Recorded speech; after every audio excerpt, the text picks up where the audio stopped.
পরমারাধ্যা শ্রী শ্রী মামুনির কাছে পরমারাধ্য শ্রী শ্রী বাবামুনি ছিলেন সেই পরম ব্রহ্মরূপী ইষ্ট, যিনি অনাদি অনন্ত হয়েও জগতের উদ্ধারে মানব দেহ ধারণ করেছিলেন।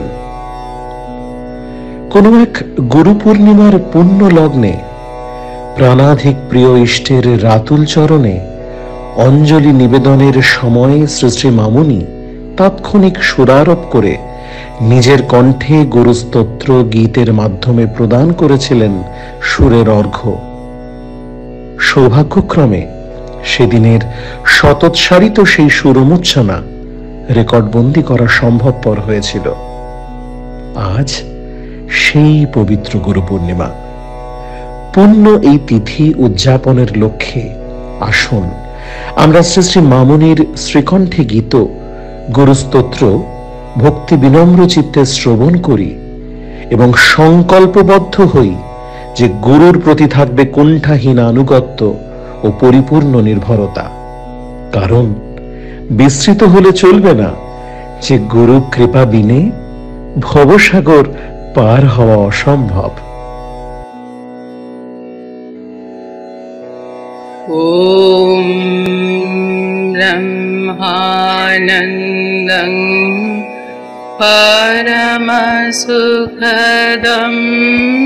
কেবলম জ্ঞানমূর্তি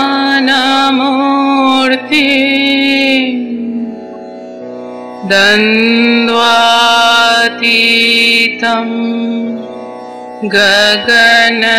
গগনসদৃশম তত্ত্বমস্যাদিলক্ষ্যম একং নিত্যং বিমলমচলম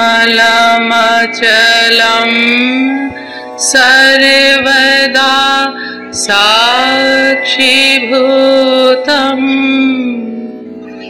ভাবাতীতম ত্রিগুণরহিতম সদ্গুরুং তং নমামি।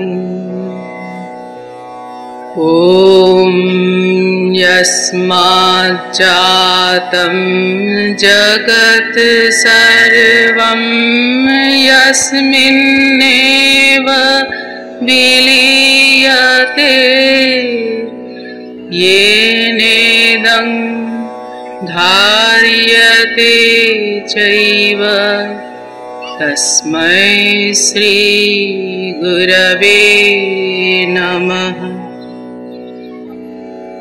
ॐ श्री गुरवे नमः। ॐ श्री गुरवे नमः। ॐ श्री गुरवे नमः।